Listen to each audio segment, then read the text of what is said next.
Welcome, Newsweek friends. I am Dorie Clark, and I am here today with Lindsey Pollak. Lindsey is the New York Times best-selling author of the just released book, Recalculating, which is awfully timely since we're still in the middle of a pandemic and we all need to recalculate. So today we're going to be talking about how to navigate your career through changing and challenging times. We also want to thank you for being here. And so for all of you who are tuning in live, please go ahead and type into the chat box and let us know who you are and where you're tuning in from. We'd love to give you a shout out and say hello. So Lindsey, it's a pleasure to have you here. How are you doing? Thank you so much. I am so excited. I'm a fan of the show and I'm thrilled to be here. Welcome, everyone. Fantastic. So, Lindsey, I am curious. We were just talking before you came on live about how recalculating actually got its start. You told me, now, I have written multiple books, and I know that on average, it takes between a year and a half and 2 years for a book to go from selling the proposal to the book being on shelves. You told me that you came up with the idea for recalculating in May of 2020, and I am literally now holding it in my hands on March 25th, 2021. How did this happen? Give me the 411 about the genesis of your new book. I love starting there. You know how suddenly when like Meghan Markle's in the news, there's suddenly 5 books about her. And I always wondered, how do they do that? I learned how you do it very, very, very quickly. So I'll tell you the brief origin story. In May of 2020, well, in March of 2020, like many professional speakers and authors, I went from having a fully booked calendar of speaking events to an absolutely empty calendar. And it was terrifying and frustrating. And I was trying to figure out, how do I pivot my business, my life, my career to this new environment where they're not going to be big conferences anymore. And my natural instinct in any situation is, well, I've got to call lots and lots of people and ask them what they're doing and write about it. And that was sort of the basis of the idea of this book. I always try to write the book I wish I had. And the book I wish I had in April of 2020 was something about how to pivot in totally uncertain times. In May, I started to write a one-page proposal. And I was sitting in my apartment in New York City looking out the window. I had finally moved my desk in front of a window. That was my big aha moment of pandemic lockdown life. And I looked at the cars on the street and I just had this image of that time when you're driving and there's traffic, or you go down the wrong road, or for some reason you can't keep going and your GPS says recalculating. And I just had this image of all of us in our cars doing our thing. And suddenly every GPS said, nope, you can't go that way anymore. You have to recalculate. And that was the spark of the book. I have never, ever named a book before I wrote anything. I'm terrible at naming books. That's where the idea came from. And it gave me optimism, to be honest, which I think is a really important part of this book, which is I don't really have a good sense of direction. So when my GPS says recalculating, I always feel comforted because it says, that's okay. Like, you can't go this way, but there's another way and we'll get you where you need to go. And so that was kind of the mission and the vision I had in my mind for this book. I love that, Lindsey. That's so poetic. It's actually a much gentler than one of my GPS experiences, which is I was driving through Spain once, and it kept taunting me by saying, "Take the roundabout to the roundabout," and I did not understand what that meant. So that was a few hours of being lost. So when it was recalculating, I thought, "Oh no!" But I love your interpretation of the benevolent recalculating. That's wonderful. And I just want to give a shout out to some of the great friends who are tuning in here. Todd from New York is here. And so is Anna from New Hampshire, Mary from St. Petersburg. I see Diraj is here from India, Mary from Kokomo. I think that's in Indiana. And we have Sheridan from Silicon Valley, Linda from North Carolina, and Irina from Belarus, among others. So if you are joining us, please type into the chat box and say hi. We'd love to hear from you, and we'd also love to get your questions for Lindsey Pollak, author of the new book, Recalculating. Now, Lindsey, I know from being out there, sometimes metaphorically in the COVID world, but from being out there, I am hearing from a lot of people that one of the big issues that's a central part of the recalculating we need to do is around mindset and motivation. It's so many people feel like over the past year, it's just been a slog. It's been a grind. Maybe they want to make changes in their life. Maybe they have to make changes in their life, but nonetheless, very hard to kind of muster the will to do it somehow. How do you think about mindset during these times, and how does that factor into recalculating? I'm almost embarrassed that this is my fourth book, and it's the first time I've written more than a sentence or two about mindset. And I wrote this book very quickly. I had to write it in 3 months in order to get it out quick enough to help people during this situation. And it was almost like I didn't have a choice but to start where I needed to. And chapter 1 is adjust your mindset. It is not easy to move forward and work and build a career or change jobs or even just go to your existing job in this time. I mean, like, raise your hand, everybody, if you've been unmotivated at some point during COVID. It's natural. And so in order to move forward with a resume or networking or interviewing or all of the tips that I wanted to provide, every single person I spoke to said, you've got to start with your mindset. You've got to start with, how am I going to get up in the morning and have a good attitude? And so I think that recalculating metaphor can be very helpful to say, I probably can't do things the way I've always done them, but there's something else I can do. And I'm a huge fan, as many people are, of Carol Dweck and her work on growth mindset. So I write about that in the book. And what I like about growth mindset is, as opposed to a fixed mindset, which says, I'm not good at change, I'll never get a job, I've always done this, so I can't do anything else, nothing will change. Growth mindset starts from the belief that really anything is possible if you put in the work. And so she uses this one tiny little word, yet, to change any fixed mindset to a growth mindset. So I'm not good at change yet. I don't think that I'll get a job yet. And what that implies is, if I do something, if I take an action, that now becomes possible. And then it goes from I can't to, all right, what do I have to put on my to-do list to make this happen? So I really tried in the book to give really, really small micro suggestions of how to move forward so that you could just get out of your head and into a to-do list and action. I love that. That's so helpful, Lindsey. Thank you so much. So I just want to greet some folks who are tuning in here. Yolanda's here from Arizona, Leslie from Tampa, Vicky's here from Texas, Lorraine is here as well, Mia from Chicago, Sue Sheetal is from London, Terrence is here from Maryland. I love that. Susan from Colorado, Rosinda from Mexico. So great to see all of you here. Welcome. And actually, I'm curious, Lindsey. Let's make this about you. Anna was just curious. She said, "What about you, Lindsey? What if you're feeling bored? What if you're feeling unmotivated? How do you snap yourself out of that?" Okay, so let's go there. Let's go there. Who hasn't been bored during COVID, right? So I have a couple strategies. One is, I am a huge fan of accountability partners. I have certain friends where we have sort of agreed, informally or not, when we are bored, when we are unmotivated, to text each other. And I have one friend, Ilana, who is sort of my guru self-help partner. And I'll say, Ilana, I can't do anything. I'm miserable. And she'll either say, you know what, sit in it for an hour, go watch a Netflix show. Or she'll say, come on, Linz, you promised you were going to get that book chapter done. You got to do it. My mom and I used to have something, especially when I was in high school and college, she called it sandwiching, which is I would call her before doing something scary or annoying or irritating. And then I would call her after I did it. So I'd call her and she'd say, you can do it. And then after it was done, I had a plan to call her and say, I did it. And that made the thing a little less scary and bothersome.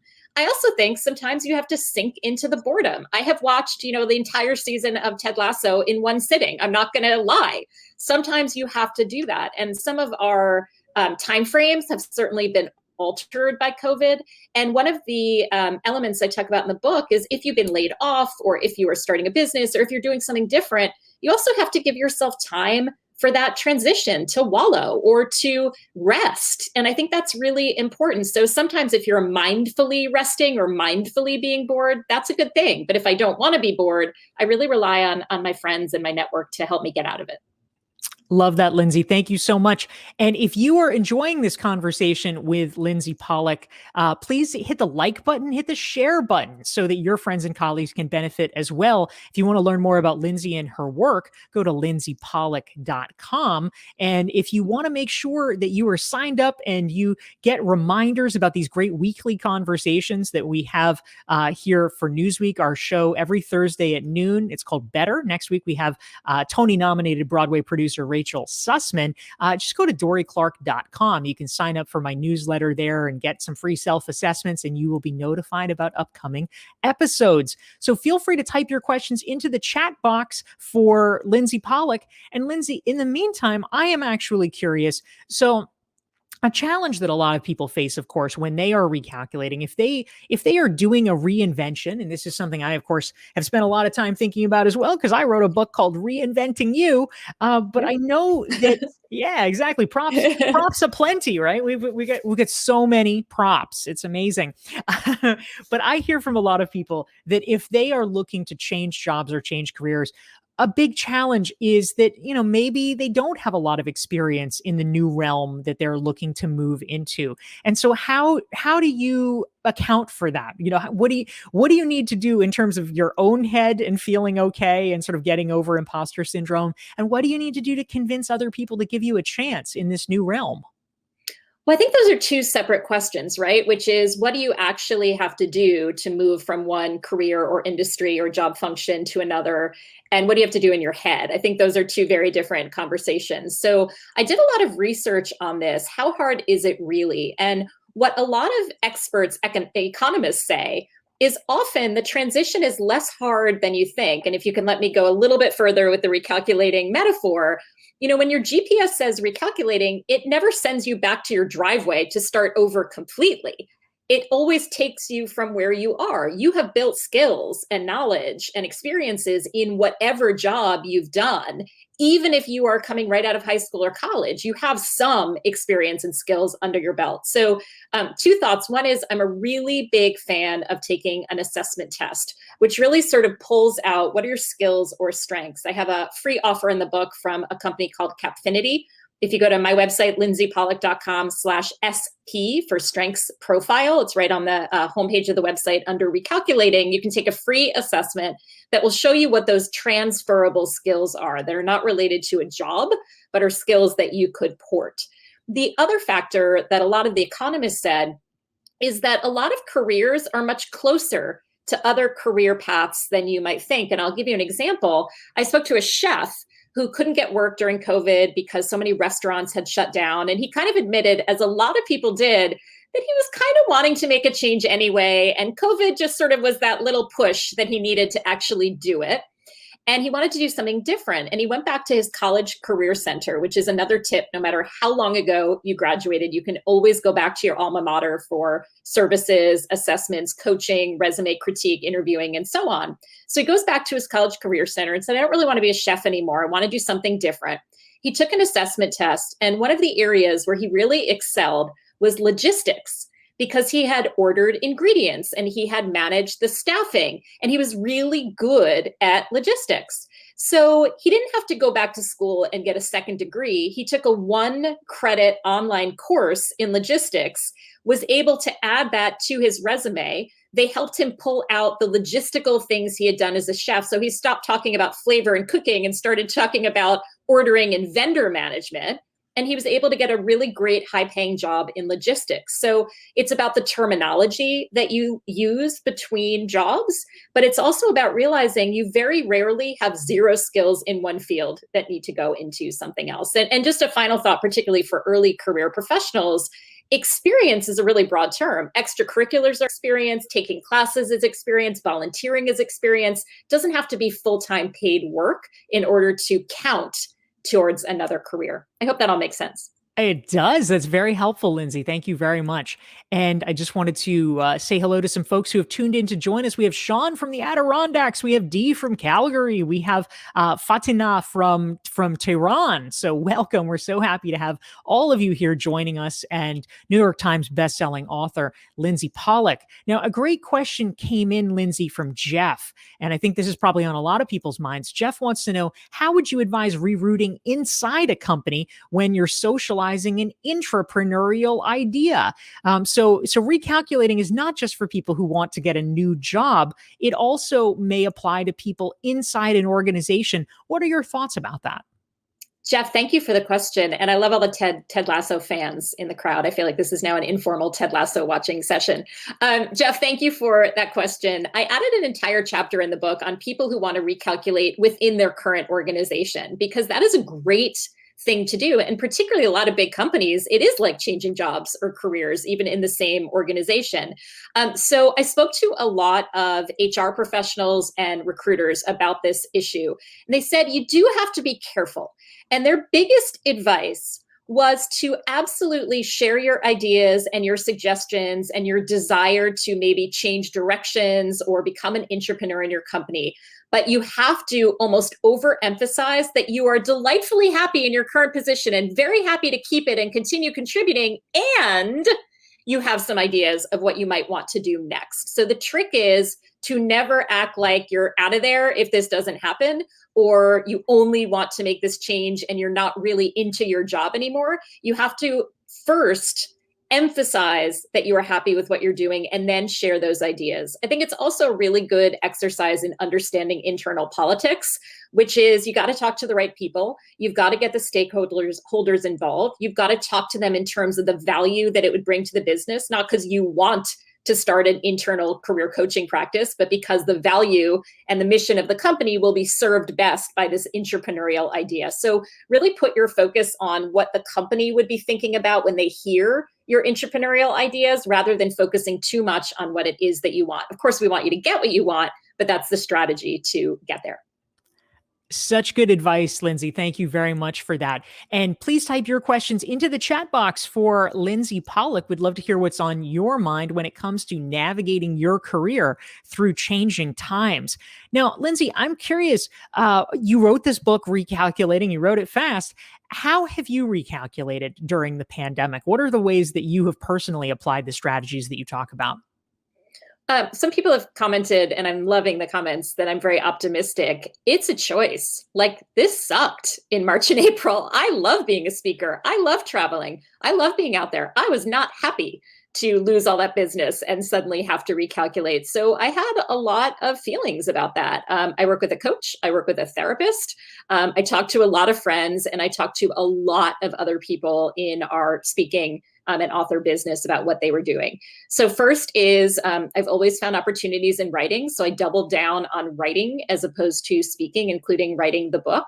I went to obviously virtual programs very quickly. And one of the things I learned from just chatting with my clients is they wanted shorter programs. So they wanted 30-minute virtual sessions. I think in my original slide deck on career management, I had one slide on virtual work. Well, guess what? That one slide became an entire presentation. What I'm grateful for and what I really recommend to everybody is, I think the best piece of advice I've ever gotten in my whole life was I was in college and somebody said, no matter what, keep building your contacts, keep your relationships. And I think what really propelled me from an empty calendar to getting back on track again and being able to pivot is I had really deep, decades-long relationships with clients where I was able to call and say, I know you're not doing any conferences this year, but what can I do?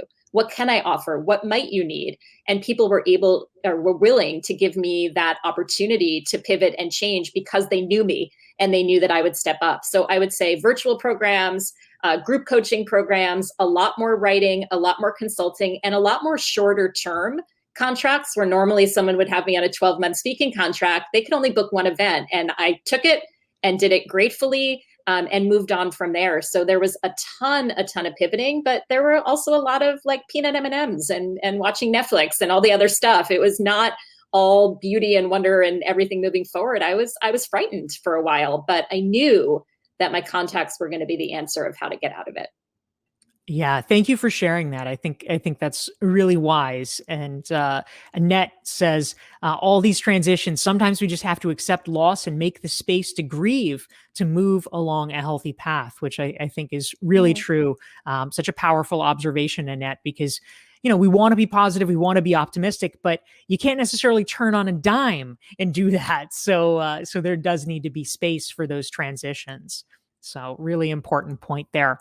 So, if you are enjoying the conversation, again, please hit the like button and type your questions in for Lindsey Pollak. Again, she is the author of the brand new book, Recalculating. You can find out more and get it at lindseypollak.com. And if you want to make sure you never miss one of these great sessions, you can follow me and join my LinkedIn newsletter. Just hit the subscribe button underneath the banner at dorieclark.com/LinkedIn. So, Lindsey, a question that I have for you, speaking of LinkedIn, is that for a number of years, you were actually an ambassador for LinkedIn. You have a lot of experience talking about how job seekers and professionals looking to level up their careers can use the platform effectively. During a time of recalculating, what are your thoughts about LinkedIn specifically and how professionals might reach out and connect and use LinkedIn to help further their careers? I love LinkedIn. We're on the LinkedIn platform now. I'm an unabashed fan. I was an ambassador for LinkedIn. I taught people how to use it from 2009 to 2015. And it's actually pretty remarkable how much is the same, that is just evergreen. And so, a couple tips. Number one, I think the most important piece of real estate about you on the internet is your LinkedIn headline. Those words under your name are so tremendously important. Dorie is the master of personal branding, but most people are not going to read beyond that. So, make sure that whatever it says in there is exactly what you want people to know. And if you're pivoting or career changing, put the thing you want first. Don't say former teacher and blah, blah, blah, blah, blah, blah, blah, seeking to pivot. No, say that you are an electrical engineer pivoting from teaching. So put the headline first is number one. So really spend a lot of time on that headline, more, in my opinion, than on the rest of the profile.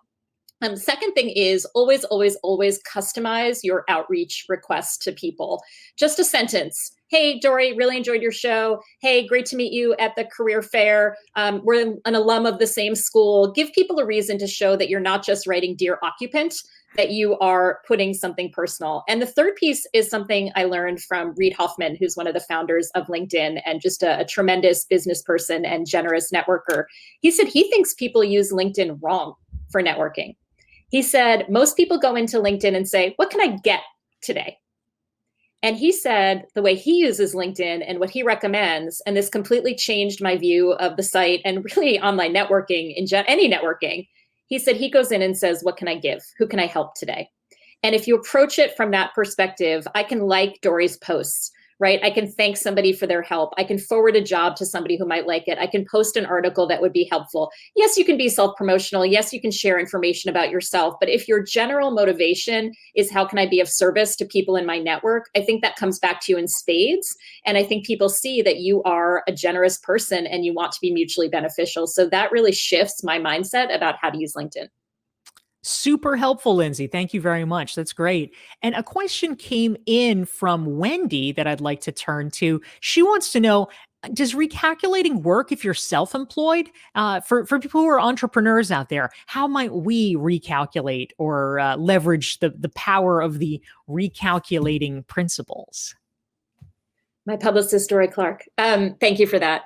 My hashtag is we are all recalculating. So yes, I think it absolutely applies to self-employment. I am self-employed. And I recalculated by shifting my business to where the opportunities were during COVID. I actually just spoke to a gentleman who was a career coach, and he said people didn't want to pay his high fees that he charged for coaching.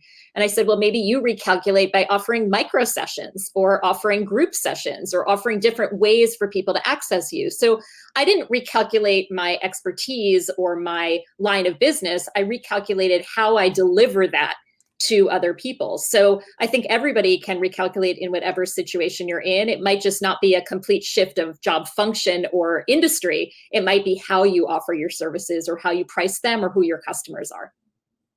Awesome. I love that. That sounds great, Lindsey. And another question came in from Annette. She is curious. What do you recommend if you'd like to add meaning to work, especially in large organizations? During the pandemic, during COVID, it could be a good time for corporate social responsibility programs. So, what are your thoughts about meaning and purpose at work and how that fits into the concept of recalculating? I love that question. I think there's going to be a renaissance. I was just speaking to somebody at the American Red Cross. I don't know if you've seen the new advertising campaign for the Army National Guard. I mean, I just think people want to help. The applications to medical school are way up, nonprofits. So my hope is that corporations will offer wonderful opportunities for corporate social responsibility and volunteering, but they might not. So you can't rely on that. I think sometimes in your job, yeah, you might be able to find meaning in your everyday work, but sometimes you can't. And so you can find meaning in your life that may not be part of your job. So maybe it's that you do more mentoring of other people in your organization. Maybe you join an affinity group and become an ally to people from underrepresented groups in your company. Maybe you join committees that are very interested in volunteering. Maybe it's not part of your job. That's just the way life is. And you find a nonprofit or a charity or a cause that you believe in outside. Maybe you simply follow a lot of causes on Twitter and you retweet them and feel good about that support all the time. So sometimes, rather than hoping that your company will step up, you have to find ways to add meaning to your career. And I just want to put a shout out. I'm a huge fan of mentoring early career professionals, particularly those who are first in their family to go to college or have professional careers. I think mentoring is a phenomenal way to give back immediately that doesn't require your company to be formal about it. Really nice and really helpful, Lindsey. Thank you for that.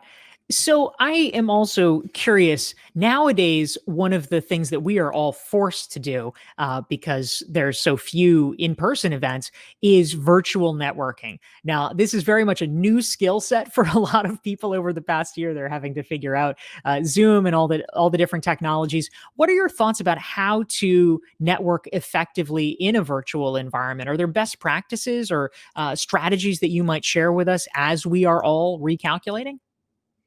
So in some ways it's different, but in some ways it's the same, right? Which is authentic connections. And I think one of the really small tactical suggestions I would make is I think now, a year into the pandemic, we have all realized that some people like Zoom, some people like on camera, some people can't stand it anymore. So I always now ask, I'd love to connect with you. What's your preferred method? Do you want to go for a walk and talk? Do you want to text? Do you want to talk on Zoom? Do you want to talk on the phone? So I think giving people the opportunity to pick their method and not put pressure on them. Nothing is worse than a Zoom call you don't want to be on camera for. So number one, I think, is choose method. Number two is I think a lot of people, particularly job seekers, are way too formal and ask too much in the first outreach. Like, dear so-and-so, here's my resume. Here's what I want to talk to you. It's like, no, how about, hi, I'd love to chat with you for 10 minutes and hear about your career. So I think virtual networking is even more informal and sometimes comes across as trying too hard if you go too formal too fast. So I would treat it as if you ran into somebody on a street corner or at a cafe and said, oh, it's so good to see you. Would love to connect. That first interaction is just to kind of establish that. And then you can get a little bit more professional in the next one. So I would say in social media, just err a little bit towards the friendly and personal as opposed to getting too formal too fast. Really good advice. Always a great thing to take things slow, especially in a fast-moving world. People appreciate that. So I am Dorie Clark. I have been here. We have time for probably just one more question, but I've been here with Lindsey Pollak, the New York Times bestselling author of the new book, Recalculating. If you want to learn more about Lindsey and her work, be sure to go to lindseypollak.com. And if you want to make sure that you never miss an episode of Newsweek Better, you can sign up for the mailing list at dorieclark.com and get a self-assessment in the process. So, Lindsey, the last question that I have for you, which is probably on a lot of people's minds, you've been talking about how we're all recalculating.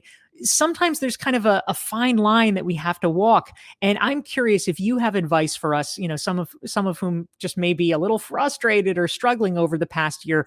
How do you know when it's time to pivot as compared to when you should just keep your head down and work through a tough time and maybe it'll get better in the end? How do you think about that? You don't know. So you just have to try it. Dip a toe. I'm somebody who went from working 5 days a week to 4 days a week to 3 days a week to 2 days a week to 1 way a week when I started my business. Dip a toe. give it a try, see how it feels. If you like it, take another step. If you don't, maybe it's not the right time. It's short and simple. I love it. And I see here that we already have a fan. Linda Jansen says, "Oh, I just ordered the book." Thank So you. well done, Linda. That's great. So Lindsey Pollak, thank you so much for joining us. And thank you all for being here as part of Newsweek's Better Show every Thursday, noon Eastern, 9 Pacific. And next week, we're talking to Tony-nominated Broadway producer Rachel Sussman. Lindsey Pollak, thank you for being here. Thank you so much for having me. Thanks, everyone, for joining. See you all next week.